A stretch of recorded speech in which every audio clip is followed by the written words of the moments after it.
खुश खबर खुश खबर। मैं रमेश मनोहर सागवेकर ज्वेलर्स सोने चांदी आणि मोत्याचे कलात्मक तसेच आकर्षक हॉलमार्क HUID अत्याधुनिक पद्धतीचे दागिने मिळण्याचे खेडमधील एकमेव ठिकाण। मैं रमेश मनोहर सागवेकर ज्वेलर्स घेऊन येत आहेत ग्राहकांसाठी दसरा आणि दीपावली निमित्त आकर्षक भेट योजना। 15 ऑक्टोबर 2023 ते 10 डिसेंबर 2023 या कालावधीत ग्राहकांना मिळणार 20,000 रुपयांच्या सोने आणि चांदीच्या रोख खरेदीवर आकर्षक भेट कुपन। प्रथम विजेत्यास 2 व्हीलर तर इतर विजेत्यांसाठी TV, fridge, washing machine, AC सह 55 आकर्षक भेट वस्तूंची लयलूट खास दसरा आणि दीपावली निमित्त। आमचा पत्ता सोनाराळी तालुका खेड तसेच पोलादपूर बाजारपेठ मारुती मंदिर शेजारी तालुका पोलादपूर। तर अधिक माहितीसाठी आजच संपर्क करा। संपर्क क्रमांक 92 70 28 43 23 आणि 77 41 08 93 15। नमस्कार, मी प्रणाली भोसले माझे कोकणच्या प्राइम टाइम बुलेटिन मध्ये आपल्या सर्वांचं मनपूर्वक स्वागत करते। बुलेटिनला सुरुवात करण्याआधी पाहूयात हेडलाईन्स। बहादूर शेख नाका येथे काम करणाऱ्या कामगारांनी गाठले घर। राजकीय पक्षांच्या आंदोलनांना घाबरून कर्मचारीच गायब झाल्यानं प्रशासन हैराण। देशभरातील शहीद पोलिसांना अभिवादन, हवेत बंदुकीच्या 3 फैरी झाडून सलामी। महाडमध्ये पारंपरिक गरबा नृत्य उत्सवाचे आयोजन, दरवर्षी वेगवेगळ्या गरबा प्रकारांचे होते सादरीकरण। आणि नरेंद्राचार्य महाराजांचा जन्मोत्सव सोहळा संपन्न, जन्मोत्सवानिमित्त 10 रुग्णवाहिकांचे करण्यात आले लोकार्पण। पाहुयात सविस्तर वृत्त। चिपळूणमधील पूल दुर्घटनास्थळी वारंवार होणाऱ्या राजकीय पक्षांच्या भीतीने बिथरलेल्या कर्मचाऱ्यांनी पलायन केल्याची माहिती समोर आली आहे। उड्डाणपूल कोसळल्यानंतर सेफ्टी इंजिनियरला झालेल्या मारहाणीनंतर पुलाचं काम करणाऱ्या कर्मचाऱ्यांमध्ये भीतीचं वातावरण निर्माण झाले होते। त्यानंतर या कर्मचाऱ्यांनी थेट घर गाठलंय। कोसळलेल्या पुलाच्या ठिकाणी परिस्थिती पूर्ववत करण्याचं काम राष्ट्रीय महामार्ग विभागासमोर आता मोठं आव्हान उभं राहिलंय। पुलाचे उर्वरित गर्डर खाली उतरवण्याचं काम बाकी असताना राजकीय पक्षांच्या आंदोलनांना घाबरून कर्मचारीच गायब झाल्याने प्रशासन देखील हैराण झालंय।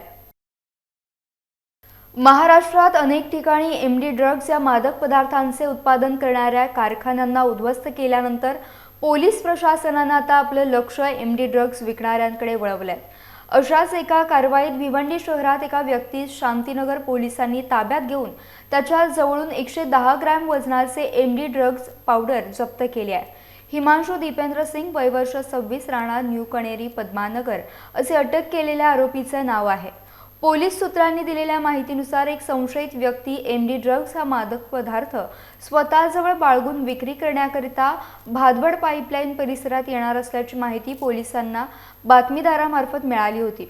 शांतीनगर पोलिसांनी सापळा रचून त्या ठिकाणी असलेल्या संशयितास ताब्यात घेत त्याची अंगझडती घेतली असता त्याच्याजवळ 6,71,00,000 रुपये किमतीचा 110 ग्रॅम वजनाचे MD ड्रग पावडर आणि मोबाईल असा एकूण 7,21,000 किमतींचा मुद्देमाल हस्तगत करून आरोपी हिमांशु दीपेंद्र सिंग यास पोलिसांनी अटक केलाय। तर रायगड जिल्ह्यातील महाड तालुक्यातील मांडले गावच्या हद्दीत घनदाट जंगलामध्ये एका 32 वर्षीय इसमाचा मृतदेह आढळून आलाय। याबाबत महाड पोलीस ठाणे यांना माहिती मिळाली असता तालुका पोलीस ठाण्यातील अधिकारी घटनास्थळी दाखल झाले। मयत व्यक्तीने विषारी किटाणू मारण्याचे औषध प्राशन करून आत्महत्या केली असावी असा पोलिसांचा प्राथमिक अंदाज आहे। सदरचा मृतदेह मांडले गावच्या घनदाट जंगलात पोलिसांना आढळलाय।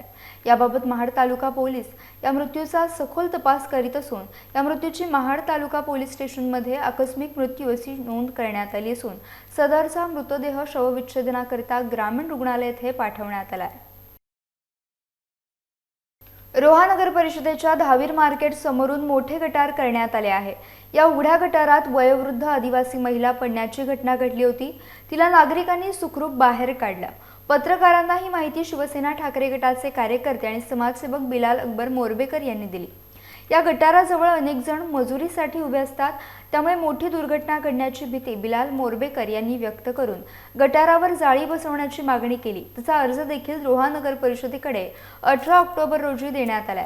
कर्तव्यात कसूर दाखवणारे लोकसेवक अधिकारी आणि कर्मचारी पगार कसला घेतात असा जनतेकडून संतप्त सवाल विचारला जातोय। कंत्राटी भरतीचा GR महाविकास आघाडीच्या काळातलाच असून याबाबतचे पुरावे दिले गेले आहेत। कंत्राटी भरतीबाबत सरकारला जाणीवपूर्वक बदनाम करण्याचा प्लॅन असल्याचं उपमुख्यमंत्री देवेंद्र फडणवीस म्हणालेत। ते आज रत्नागिरी येथे पत्रकारांशी बोलत होते। बरोबरच बोलले ते महाविकास आघाडीच्या काळातच झालाय। GR त्यांनीच केलेला आहे, त्याच्यामुळे तो त्यांनी त्यांच्याच सरकारवर केलेला। काल तर मी पुरावे असे दिलं ना, त्यामुळे आता कोण बोलू शकतो? पुरावेच दिले आहेत, कोण काढले? हे कंत्राटी कामगाराचं सगळं षडयंत्र मागच्या सरकारच्या काळात झालं आणि त्यांनी जाणीवपूर्वक आमच्या सरकारला बदनाम करण्याचा जो प्रयत्न केला, त्याकरता हे आंदोलन त्यांना उघड करण्याचा। वडेट्टीवारांनाच माहित नाही की ते काय बोलत आहेत। पहिल्यांदा त्यांनी समजून घ्यावं, नेमका काय प्रश्न विचारायचा आहे त्यांनी ठरवावं, मग त्याच्यानंतर त्याला उत्तर देता येईल। त्यांनाच माहित नाही काय करायचं। त्यांना एकीकडे ते काय म्हणतात की आमच्या सरकारने केलं, त्यांनी तर मान्य केलं आमच्या सरकारने केलं, मला काय विचारतात? सुद्धा सरकारला विचारा।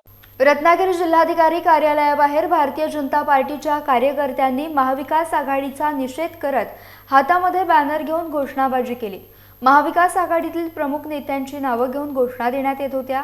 महाविकास आघाडीने लोकांना फसवण्याचं काम केलंय आणि उपमुख्यमंत्री देवेंद्र फडणवीस यांनी कंत्राटी भरतीचा निर्णय रद्द करून योग्य काम केलं आहे। त्यामुळे रत्नागिरी भारतीय जनता पक्षाच्या वतीनं त्यांचं अभिनंदन करण्यात आले। यावेळी भारतीय जनता पार्टी रत्नागिरी जिल्हाध्यक्ष राजेश सावंत आदी उपस्थित होते। तसेच कंत्राटी भरतीचा फसवा निर्णय घेऊन लाखो बेरोजगार तरुणांची फसवणूक केल्याचा आरोप करत तत्कालीन महाविकास आघाडी सरकारचा नवी मुंबई वाशी येथील छत्रपती शिवाजी महाराज चौक येथे माजी खासदार संजीव नाईक यांच्यासह संपूर्ण भाजपच्या वतीनं जाहीर निषेध करण्यात आला। यावेळी महाविकास आघाडी सरकारच्या विरोधात निषेध व्यक्त करत महाराष्ट्र द्रोहाचा धिक्कार असल्याच्या घोषणा देखील देण्यात आल्या। तसेच दिशाभूल करणारी कंत्राटी भरती रद्द करून तरुणांची फसवणूक रोखणाऱ्या उपमुख्यमंत्री देवेंद्र फडणवीस यांचे आभार मानण्यात आले। आपल्याला कल्पना आहे की आदरणीय महाराष्ट्राचे आमचे नेते फडणवीस साहेबांनी काल मागच्या सरकारने घेतलेल्या निर्णयाच्या संदर्भातला बुरखा फाडून टाकलेला आहे। आरोप केले गेले की कंत्राटी कामगारांच्या अशा भरतीच्या प्रक्रियेसंदर्भात विविध काही कंत्राटी देण्याचं काम मागच्या सरकारने घेतलं होतं।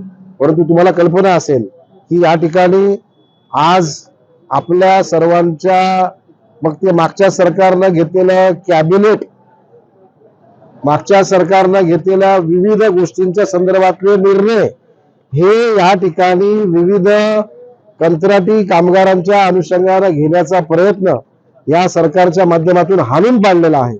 आणि म्हणून आज नवी मुंबई भारतीय जनता पक्षाचे आमचे सर्व शिलेदार या ठिकाणी मोठ्या संख्येनं छोट्याशा या ठिकाणी कालावधीमध्ये आज निषेध करण्यासाठी या लोकशाहीच्या चौकात उभे राहिलेले आहेत।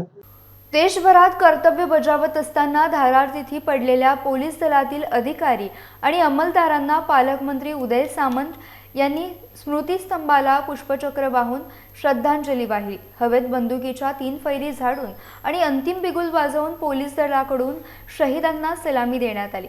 गेल्या वर्षभरात पोलीस दलातील ज्या पोलीस अधिकाऱ्यांना आणि अंमलदारांना कर्तव्य बजावत असताना हौतात्म्य प्राप्त झाले त्यांच्या स्मृतीस पोलीस कवायत मैदानावरील स्मृतिस्तंभात पालकमंत्री उदय सामंत, पोलीस अधीक्षक धनंजय कुलकर्णी आणि पोलीस उपाधीक्षक निलेश माईनकर यांनी पुष्पचक्र वाहून श्रद्धांजली वाहिली। पालकमंत्री सामंत यांनी यावेळी श्रद्धांजली संदेश वाचन केले। लडाख येथे केंद्रीय राखीव पोलीस दलातील 10 शूर शिपायांवर 21 ऑक्टोबर 1959 रोजी चीनच्या सशस्त्र सैनिकांनी हल्ला केला। या हल्ल्यात पोलिसांनी प्रयत्नांची पराकाष्ठा केली आणि प्रतिकार करण्याचा प्रयत्न करून सरहद्दीचे रक्षण करताना प्राण गमावले। त्यांच्या स्मृतीप्रित्यर्थ 21 ऑक्टोबर हा दिवस प्रतिवर्षी भारतभर पोलीस स्मृती दिन म्हणून साजरा केला जातो। दिनांक 1 सप्टेंबर 2022 ते 31 ऑगस्ट 2023 या कालावधीत भारतामध्ये एकूण 188 पोलीस अधिकारी आणि जवान यांनी कर्तव्य बजावत असताना हौतात्म्य पत्करले। वर्षभरात अशा प्रकारे वीरगती प्राप्त झालेल्या देशातील पोलीस अधिकारी आणि अंमलदार यांच्या आत्म्यात शांती लाभण्यासाठी श्रद्धांजली वाहण्यात आली। यानंतर पोलीस दलामार्फत हवेत बंदुकीच्या 3 फैरी झाडून आणि अंतिम बिगुल वाजवून शहीदांना सलामी देण्यात आली।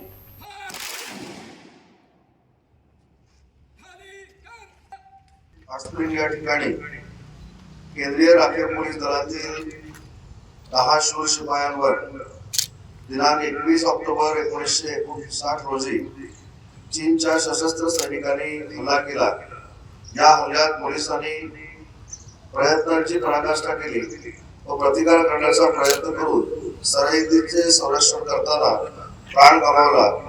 त्यांच्या स्मृतिप्रीत्यर्थ 21 ऑक्टोबर हा दिवस प्रतिवर्षी भारतभर पोलीस स्मृती दिन म्हणून साजरा केला जातो।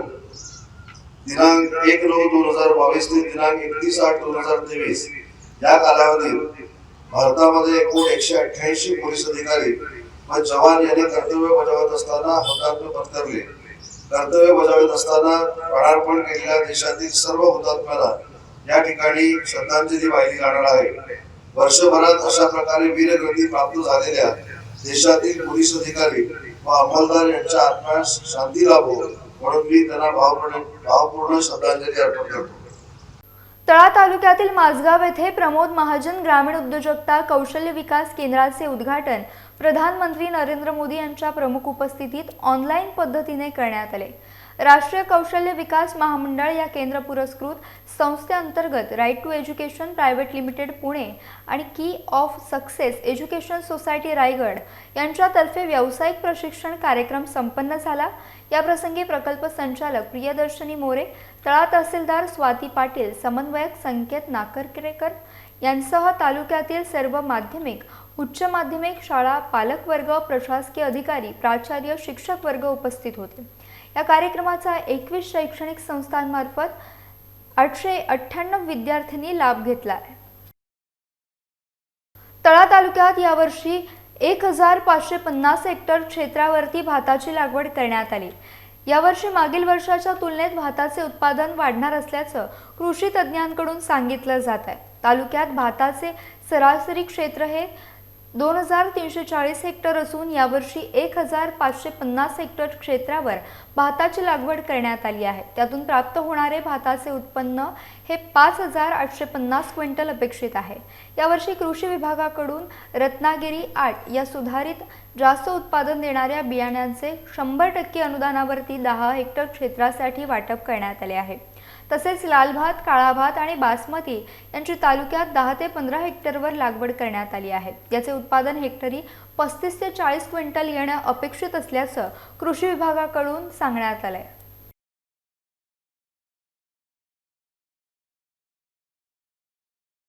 बंदिस्त खेकडा पालन व्यवस्थापन प्रशिक्षण निश्चितपणे यशस्वी उद्योजकाकडे नेणार आहे। सराव आपल्याला परिपूर्ण बनवतो। सराव म्हणजे गुणवत्तेचे सार आहे। मिळालेल्या प्रशिक्षणावर आधारित यशस्वी उद्योजक बनण्यासाठी सातत्याने त्यामध्ये सराव सुरू ठेवा असे मार्गदर्शन जिल्हा माहिती अधिकारी प्रशांत सातपुते यांनी केले। झाडगाव येथील सागरी जीवशास्त्रीय संशोधन केंद्र डॉक्टर बाळासाहेब सावंत कोकण कृषी विद्यापीठाच्या वतीनं 18 ते 20 ऑक्टोबर या 3 दिवसीय बंदिस्त खेकडा पालन व्यवस्थापन प्रशिक्षण देण्यात आले। या प्रशिक्षणाचा समारोप आणि प्रमाणपत्र वितरण कार्यक्रमात प्रशिक्षणार्थ्यांना प्रमाणपत्रांचे वितरण करण्यात आले। यावेळी विशेष भूसंपादन अधिकारी निशा कांबळे उपस्थित होत्या। पायात पाय घालून खाली ओढणारा म्हणून खेकडा हा बोली भाषेतील वाक्प्रचार बदनाम झालाय, परंतु हाच खेकडा पालन व्यवसाय तुम्हाला यशस्वी उद्योजकाकडे घेऊन जाणार आहे। सामूहिकपणे खेकडा बीज बँक उभारणी करता येईल का यावर सर्वांनी जरूर विचार करावा। ही बँक अशा प्रकल्पांसाठी उपयुक्त आणि मार्गदर्शक ठरेल असे प्रतिपादन जिल्हा माहिती अधिकारी सातपुते यांनी केले। नुकत्याच पेण रायगड येथे रायगड जिल्हा एल्बो बॉक्सिंग असोसिएशनने राज्यस्तरीय आमदार रविशेठ पाटील एल्बो बॉक्सिंग चषकाचे आयोजन महाराष्ट्र एल्बो बॉक्सिंग असोसिएशनच्या मान्यतेने केले होते। या स्पर्धेत रायगड जिल्ह्यातील खेळाडूंनी सर्वात जास्त पदक पटकावून प्रथम क्रमांकाचा रविशेठ पाटील चषक पटकावलाय। तसेच पिंपरी चिंचवड संघाने द्वितीय क्रमांक पटकावला आणि सातारा संघाने तृतीय क्रमांक पटकावलाय। तसेच कोल्हापूर संघाला उत्तेजनार्थ ट्रॉफी देऊन सन्मानित करण्यात आले। या स्पर्धेसाठी राज्यभरातील विविध जिल्ह्यातून स्पर्धक सहभागी झाले होते। या स्पर्धेचे उद्घाटन पेणच्या नगराध्यक्षा प्रीतम पाटील, USKचे अध्यक्ष मंदार पनवेलकर, भाजप प्रदेश कामगार आघाडी उपाध्यक्ष विनोद शहा, युवा नेते हितेश पाटील, युवा नेते निळकंठ मात्रे, महिला आघाडी केळकर, तसेच महाराष्ट्र एल्बो बॉक्सिंगचे अध्यक्ष सुरेश कोळी, उपाध्यक्ष रवींद्र म्हात्रे, सचिव यशवंत माने, टेक्निकल डायरेक्टर संदीप माने, सल्लागार अमीन मुल्ला, सहसचिव प्रकाश निराळे यांच्या उपस्थितीत करण्यात आले। रायगडमधील महाड शहरामध्ये गुजराती समाज बांधव मोठ्या प्रमाणात आहे। या समाजातर्फे विविध प्रकारचे गुजराती सण साजरे केले जातात। विशेष म्हणजे या समाजात नवरात्र उत्सवात गुजरात राज्यातील विविध ठिकाणच्या पद्धतीचे गरबे शहरात खेळले जातात। यामध्ये अहमदाबादी गरबा, सुरती गरबा, काठियावाडी गरबा, कच्छ गरबा, सौराष्ट्री गरबा असे विविध गरबे गुजराती समाजाच्या महिला मंडळांकडून सादर केले जातात। ही परंपरा गेल्या 36 वर्षांपासून जोपासली जात असून यामध्ये गुजराती समाजातील अनेक महिला हिरिरीने सहभाग नोंदवतात। महाडमधील शिवाजी महाराज चौक येथील बालाजी मंदिरात हा गरबा नृत्य सादर केला जातो। अतिशय सुंदर असा पारंपरिक पद्धतीने हा उत्सव महिलांकडून सादर करण्यात येतो। यावेळी अनेक गरबा प्रेमी या ठिकाणी उपस्थित असतात। यावेळी निखिल शेठ, गुलाब शेठ आदी उपस्थित होते। आजच्या नवरात्राच्या 6व्या माळेच्या सगळ्यांना शुभेच्छा। आमचा गुजराती महिला मंडळ हे नवरात्र मंडळ पण आहे आणि गेले 35 वर्ष आमचा हा गरबा चालतो आणि गेले 10 वर्षापासून आम्ही महिला ज्या आहोत त्या सगळ्या असा वेगळ्या प्रकारचा गरबा बसवतो।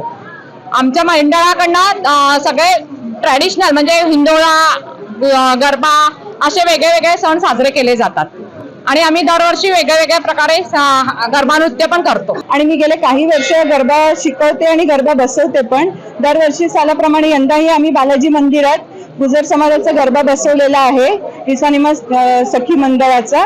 आणि दरवर्षी आम्ही गुजराती फोक डान्स बसवतो, अहमदाबादी गरबा, सुरती गरबा, काठियावाडी गरबा, कच्छी गरबा, सौराष्ट्री गरबा असे वेगवेगळे गरब्याचे फॉर्म गुजराती गाण्यांवरती बसवतो। त्याच्यासोबतही बॉलिवूडवरती पण बसवतो आणि हा डान्स फॉर्म आम्ही 10 दिवसात कंप्लीट बसवून सगळे महिला इथे आहेत, ते सगळे मॅक्झिमम बायका वर्किंग आहेत, सगळे बिझी असतात पण त्या शेड्यूलमधनं वेळ काढून रोज रात्री येऊन ते प्रॅक्टिस करतात आणि हा ट्रेडिशनल शिकून घ्यायचा प्रयत्न करतात। आणि मला याची आवड लहानपणापासून आहे। मी प्युअर गुजराती गरबा शिकते आणि शिकवते सुद्धा। आणि यंदा यावर्षी आम्ही थोडंसं फ्युजन घेतलंय, म्हणजे राधाकृष्णाचं गाणं आहे, आणखीन कच्छी गरबा आहे, एक गुजराती रॅप सॉन्ग आहे आणि त्याच्यानंतर एक बॉलिवूड आहे। सिनेमा गुजराती नवरात्र मंडळ नवरात्र उत्सव 2023 वर्ष 36वी आम्ही साजरा करतोय। या वर्षाचं अध्यक्षपद माझी पत्नी सौ प्रवीणा आणि आम्ही दोघांनी मिळून घेतलेलं आहे आणि आमचं जे दायित्व आहे त्याप्रमाणे आम्ही 100% द्यायचा प्रयत्न करतोय।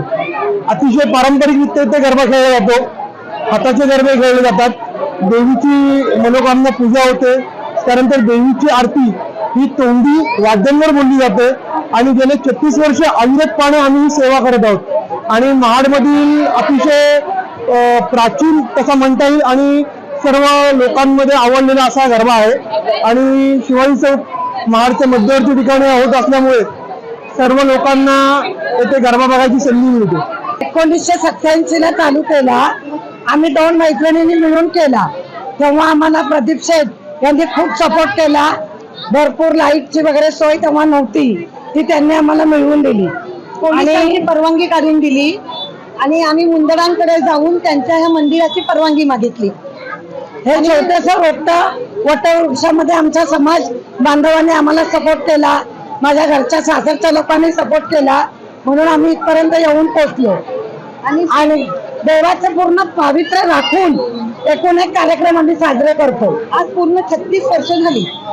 जग्गू दादा म्हणजे चित्रपट स्टार जॅकी श्रॉफ ठाण्यात दांडियामध्ये सहभागी झाले होते। जॅकी श्रॉफने केवळ दुर्गापूजेत भाग घेतला नाही तर तेथे उपस्थित शेकडो भाविकांसह दांडिया देखील खेळलाय। या कार्यक्रमाचे आयोजन संकल्प प्रतिष्ठानचे आमदार रवींद्र फाटक यांनी केलं होतं। जॅकी श्रॉफ वर्षानुवर्षे दहीहंडीपासून गणेशोत्सवापर्यंत प्रत्येक सणात सहभागी होत असले तरी दुर्गा पूजेच्या काळात दांडिया उत्सवातही त्यांनी विशेष रस घेतलाय। यावेळी जॅकी श्रॉफला पाहण्यासाठी लोकांनी मोठी गर्दी केली होती। यावेळी जॅकी श्रॉफने सर्व भक्तांचे आभार व्यक्त केलेत। क्राउड वही है, कोने से कोने तक उतना ही भरा रहता है। इनकी पॉपुलैरिटी उतनी है। मैं उस वक्त देखा था, आज भी देख रहा हूँ, कल भी देखा, कब से देख रहा हूँ। ये जब बच्चा था तब से बचपन से 55 तक देख रहा हूँ, ऐसे भीड़ के साथ ही रहता है। अच्छा काम करेगा तो इतने लोग आते हैं। और उनका स्पाइन जो है, उनकी धर्म पत्नी जो है, वो मेरुदंड सही है तो बाबा सही है. बरोबर की नाही? पुढे येऊ दे, हात काढी इथून, काही इकडे. इस साल नया देवी जी का मंदिर हो रहा है, कैसा लग रहा है? जहाँ भी अच्छा स्थान बसे, कहाँ भी तुला काय नाही माहित, काय माहित नाही. अच्छा, जहाँ भी अच्छा स्थान बस, जहाँ पर जाके मन को सुकून मिले, वहाँ ऐसी चीजें होनी चाहिए. दिल शांत हो, अपना जो सांस है वो मन में लगा और घूम मजे में, बुला लेगा निकल लेंगे. जब तक तो अच्छा बन के जा, कोशिश कर. इतना भी अच्छा मत बन के भगवान बन जा, इतना बुरा भी मत बन के शैतान बन. बीच में इंसान बन के अपन रहते थोड़े दिन, जब तक रखते बाबा. खेड शहरातील श्रीमान चंदूलाल शेठ प्रायमरी स्कूलमध्ये आज 21 ऑक्टोबर रोजी सरस्वती पूजन आणि आई एकविरा माता देवी दर्शन उत्साहपूर्ण आणि भक्तिमय वातावरणात झाले. शाळेमधील विद्यार्थ्यांनी पाटीवरती आणि वहीवरती सरस्वती मातेचे चित्र रेखाटून आणून पूजन केले, तर वर्गात असलेल्या सरस्वती मातेच्या प्रतिमेस पुष्पहार अर्पण करण्यात आला. श्रीमान चंदूलाल शेठ प्रायमरी स्कूलच्या मुलांना खेड येथील एकविरा नगरमधील जागृत आई एकविरा मातेच्या दर्शनासाठी घेऊन जाण्यात आले. यावेळी मनोभावे विद्यार्थ्यांनी आई एकविरा मातेचे दर्शन घेतले आणि मनमुराद आनंद लुटला. यावेळी शाळेच्या शिक्षिका, शिक्षकेतर कर्मचारी आणि शाळेचे विद्यार्थी उपस्थित होते.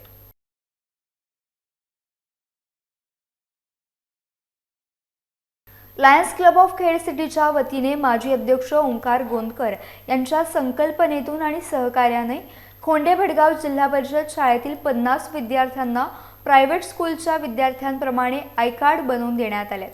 या कार्यक्रमाप्रसंगी जिल्हा परिषद शाळेतील विद्यार्थ्यांच्या चेहऱ्यावरील आनंद ओसंडून वाहत होता.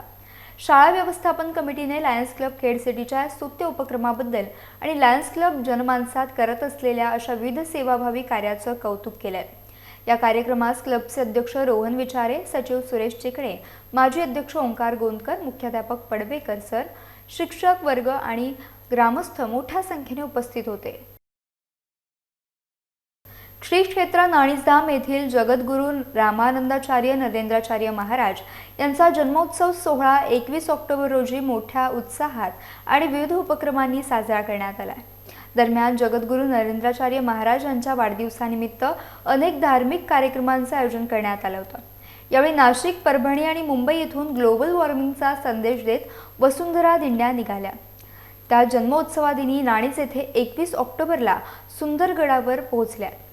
देशाच्या कानाकोपऱ्यातून सुंदरगडावर लाखो भाविक उपस्थित आहेत. दिवसभर अनेक कार्यक्रमांचे आयोजन करण्यात आले. जगद्गुरू नरेंद्राचार्य महाराजांच्या अमृतमय प्रवचनानं या सोहळ्याचा समारोप होणार आहे. यावेळी त्यांच्या वाढदिवसानिमित्त 10 रुग्णवाहिकांचे लोकार्पण करण्यात आले. जगद्गुरू नरेंद्राचार्य महाराजांनी प्रवासादरम्यान अनेक अपघात पाहिले. अपघातातील जखमींना कोणी विचारत नाही, तो जाग्यावरच विवळत असतो. कोणते वाहन थांबत नाही अशी मानसिकता असते. त्यातून रुग्णवाहिकांचा असा उपक्रम राबवण्याचं त्यांनी ठरवलं. संस्थानने महाराष्ट्राच्या हद्दीतील सर्व महामार्गावर अशा रुग्णवाहिका उपलब्ध केल्यात. आता ती एकूण रुग्णवाहिकांची संख्या 52 एवढी होणार आहे. यावेळी उपमुख्यमंत्री देवेंद्र फडणवीस, उद्योगमंत्री उदय सामंत, उद्योजक किरण सामंत, रत्नागिरी टाइम्स संपादक घोसाळकर यांच्या हस्ते या रुग्णवाहिकांचा लोकार्पण सोहळा संपन्न झाला. माझ्या मनामध्ये ते घर करून राहिलं होतं, आपण काहीतरी केलं पाहिजे. आणि उरळी कार्चेचा कार्यक्रम झाला आणि त्या कार्यक्रमामध्ये मी सांगितलं, मी आतापर्यंत कधीच तुमच्याकडे कुणाकडे काही मागितलं नाही, पण आज मागतोय मला ॲम्ब्युलन्स द्या. कुणाची देण्याची जर इच्छा असेल तर मला ॲम्ब्युलन्स भेट द्या. माझ्या मनामध्ये असा एक विषय चाललेला आहे की आपण ॲम्ब्युलन्स सेवा सुरू करायची आणि ती पण 24 तास असली पाहिजे आणि विनामूल्य असली पाहिजे. गाडी आपली असली पाहिजे, डिझेल गाडीचं आपण भरलं पाहिजे, ड्रायव्हरचा पगार आपण दिला पाहिजे, मेंटेनन्स आपण केला पाहिजे. आणि कुठल्याही जाती धर्माचा माणूस असू दे, त्याचा प्राण वाचवण्यासाठी ती गाडी आपली दर म्हणजे 10 ते 15 मिनिटामध्ये किंवा अर्धा तास जास्तीत जास्त तेवढ्यात जाऊन पोचेल. अशा प्रकारे पूर्ण महाराष्ट्रभर हा उपक्रम राबवण्याचा मनामध्ये संकल्प आलेला आहे. शेवटी संकल्प आल्यानंतर तो पूर्ण करण्यासाठी गजानन महाराज बसलेले आहेत, ते पूर्ण करतील. तर तुम्हाला कुणाला मदत करायची असेल तर मला जरूर करा आणि गाडी घेऊन द्या. देवेंद्रजी, आपल्याला आश्चर्य वाटेल, मलाही त्यावेळी आश्चर्याचा धक्का बसला. लोक उभे राहिले आणि एका वेळेला 14 ॲम्ब्युलन्स आम्ही देतो म्हणाले. पण जबाबदारीनं सांगतो की ज्यावेळी एखादा अपघात होतो, ज्यावेळी हायवेवर कुठेतरी दुर्घटना घडते, तरी कदाचित शासनाची 108 ॲम्ब्युलन्स ही उशिरा पोहोचत असेल, परंतु या संस्थेची ॲम्ब्युलन्स आमच्या सगळ्यांपेक्षा अगोदर पोहोचते. हे या ॲम्ब्युलन्सचं महत्त्वाचं काम आज संपूर्ण महाराष्ट्रामध्ये सुरू आहे. मला देखील अनेक सामाजिक उपक्रमांमध्ये स्वामीजींनी उपस्थित राहण्याची संधी दिली आणि हे उपक्रम बघून आम्ही ते राजकारणात देखील उपक्रम राबवले, जेणेकरून आम्ही समाजापर्यंत पोहोचू शकतो, सामाजिक क्षेत्रामध्ये आम्ही भरीव काम करू शकतो. म्हणून जे जे संस्थेनं कार्यक्रम राबवले ते आम्ही राजकारणामध्ये देखील कार्यक्रम राबवण्याचा प्रामाणिकपणाचा प्रयत्न करतो. आणि दुसरी या संस्थेची एक महत्वाची गोष्ट आहे, कितीही गर्दी झाली तरी SP साहेब यांना पोलिसांची आवश्यकता लागत नाही. स्वच्छतेचं काम देखील भक्तगण करतात, होमगार्डचं काम देखील भक्तगण करतात, पोलिसांचं काम देखील भक्तगण करतात, ट्रॅफिक पोलीसचं काम देखील भक्तगण करतात, इन्स्पेक्टरचं काम देखील भक्तगण करतात आणि वाईट वाटून घेऊ नका, पोलीस अधीक्षकाचं काम देखील भक्तगण करतात. त्याच्यामुळे माझ्या बघण्यामध्ये कधी या ठिकाणी वावगं झालं आणि पोलिसांची आवश्यकता लागली असं कधीही झालेलं नाही. आणि म्हणून आदर्शवत संस्था स्वामीजींच्या नेतृत्वाखाली ही नाणीजमध्ये स्थापन झालेली आहे. जन्मोत्सवाच्या निमित्ताने एक महासंकल्प घेण्यात आला होता आणि या महासंकल्पाच्या अंतर्गत 54,000 लोकांनी देहदानाचा संकल्प घेतला. हा देखील एक रेकॉर्ड होता आणि आजच मला समजलं की नुसता संकल्प नाही, तर यातल्या अनेकांनी किंवा त्यांच्या परिवाराने त्यांच्या मृत्यूनंतर जवळजवळ 45 परिवारांनी हे देहदान प्रत्यक्षात केलेलं आहे. आणि मी तर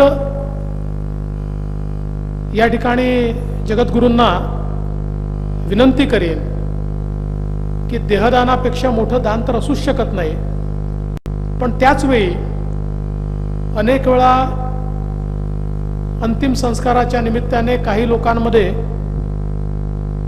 देहदान करावं की नाही अशा प्रकारचा एक दुविधा निर्माण होते.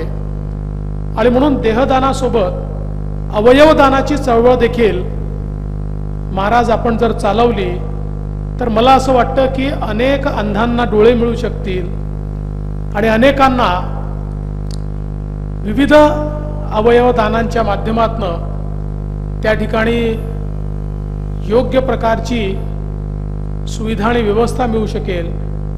आणि मी आपल्याला आश्वासित करू इच्छितो की अशा प्रकारचं कुठलंही अवयवदान शेवटी आपल्याला ती निश्चित वेळेत करावं लागतं.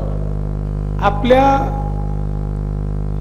या श्री क्षेत्र नाडीजमधनं आम्हाला आपण कधीही सांगितलं कुठल्याही भक्ताच्या अशा प्रकारच्या अवयवदानाचा प्रसंग असेल तर ग्रीन कॉरिडॉर तयार करून कमीत कमी वेळेमध्ये ते कसं पोहोचेल याची व्यवस्था देखील आम्ही करू.